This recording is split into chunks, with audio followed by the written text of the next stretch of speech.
வணக்கம். இதுதான் மேட்டூர் டேம். 16 கண்ணு பாலம் பக்கத்துல நம்ம நின்றுட்டு இருக்கிறோம். இந்த டேம்ல இன்னைக்கு ஜூலை 2ஆம் தேதி 2026. யூசுவலா ஜூலை மாசத்துல தண்ணி நான் நிக்கிறேன்ல பக்கத்துல இங்க நிக்கும். ஆனா இன்னைக்கு ஜூலை 2ஆம் தேதி தண்ணி அங்க இருக்கு.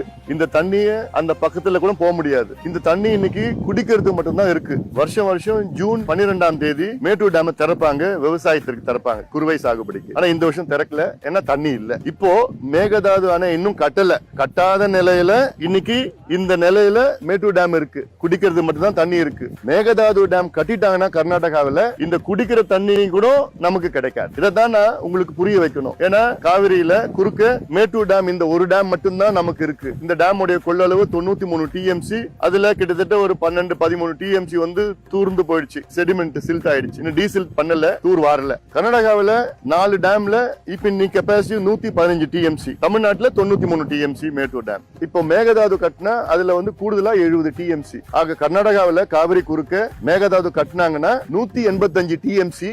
தமிழ்நாட்டுல இன்னும் 93 டிஎம்சி தான் இருக்கும். கிட்டத்தட்ட தமிழ்நாட்டுடைய டபுள் கெப்பாசிட்டி கர்நாடகாவில இருக்கும் காவிரி குறுக்க. அப்போ நமக்கு தண்ணி குடிக்கிறது கூட கிடைக்காது. விவசாயத்தை விட்டுடுங்க, குடிக்கிறது கூட கிடைக்காது. அதனாலதான் நான் தொடர்ந்து சொல்லிட்டு வரோம், இந்த மேகதாது அணை கர்நாடகாவில கட்டக்கூடாது, கட்ட விடாதீங்க.